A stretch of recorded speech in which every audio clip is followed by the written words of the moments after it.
اس مہینے میں کچھ وہ چیزیں ہیں کہ جو کی جاتی ہیں لیکن سنت کے خلاف ہیں. اس میں جو شعبان کی 15ویں رات جس کو شب برات کا نام دیا جاتا ہے.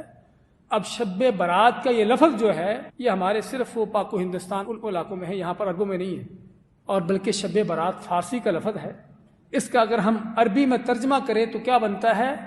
شب کے معنی لیلہ اور برات کے معنی تقدیر یا قدر، لیلۃ القدر. اب آپ خود جانیے کہ لیلۃ القدر شعبان میں ہے کہ رمضان میں ہے. اللہ کے قرآن سے فیصلہ لیتے ہیں. اللہ تعالیٰ فرماتا ہے انا انزلناہ فی لیلۃ القدر، کہ ہم نے اس قرآن کو نازل کیا لیلۃ القدر میں. اس آیت میں قرآن جس رات میں نازل ہوا اس کا ذکر آیا. اچھا کس مہینے میں قرآن نازل ہوا؟ شہر رمضان الذی انزل فیہ القرآن، کہ رمضان کا مہینہ جس میں قرآن نازل ہوا. دونوں آیتوں کو جمع کر لیں تو پتہ چلتا ہے کہ قرآن نازل ہوا لیلۃ القدر میں، اور وہ لیلۃ القدر جس مہینے میں ہے وہ کون سا مہینہ ہے؟ وہ رمضان کا مہینہ ہے. تو اس لیے شب برات جو ہم کہتے ہیں، یہ لفظ ہمارے ہاں شب برات کا، اس کا عربی ترجمہ لیلۃ القدر ہے، اور وہ لیلۃ القدر رمضان میں ہے نہ کہ شعبان میں ہے. ایک چیز. دوسری چیز، اس رات کے حوالے سے جو ہمارے ہاں عقیدے ہیں کہ اس رات میں کیا ہوتا ہے کہ اس رات میں تقدیروں کے فیصلے ہوتے ہیں، تقدیریں لکھی جاتی ہیں. سال بھر میں آپ کو کس کو زندہ رہنا، کس کو مرنا ہے، کس کے ساتھ کیا پیش آنا ہے، وہ لکھی جاتی ہیں. اس لیے ہمیں وہ مولوی کہتے ہیں کہ اس رات کو جو دعائیں کرنا ہے کر لو، اپنی تقدیریں لکھوا لو.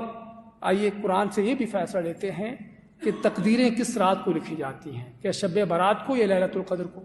اللہ تعالیٰ نے اسی سورۃ القدر میں کیا فرمایا کہ فرشتے نازل ہوتے ہیں کس کے لیے؟ من کل امر، اللہ کے ہر کام کو نافذ کرنے کے لیے، اللہ کی تقدیروں کو نافذ کرنے کے فرشتے نازل ہوتے ہیں اس رات میں. اور دوسری سورۃ دخان میں تو اللہ نے اور بھی واضح کر کے فرمایا کہ فیہا یفرق کل امر حکیم، کہ اس لیلۃ القدر میں ہر کام کا حکمت کے ساتھ فیصلہ ہوتا ہے. اور اسی لیے رسول کے لیلۃ القدر کہتے اسی لیے ہیں کہ تقدیروں والی رات.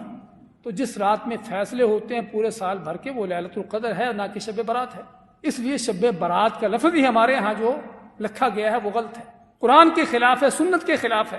اور اگر آپ صلی اللہ علیہ وسلم کی سیرت کو دیکھا جائے، صحابہ اکرام تابعین کو دیکھا جائے، تو کیا پتہ چلے گا کہ اللہ کے نبی صلی اللہ علیہ وسلم نے 15ویں شعبان کی رات جو ہے جس کو شب برات کا نام دیتے ہیں، اس رات کو جاگنے کا، کوئی عبادت کرنے کا کوئی ایسا کام نہیں کیا، نہ ہی آپ کے صحابہ کا یہ کام تھا.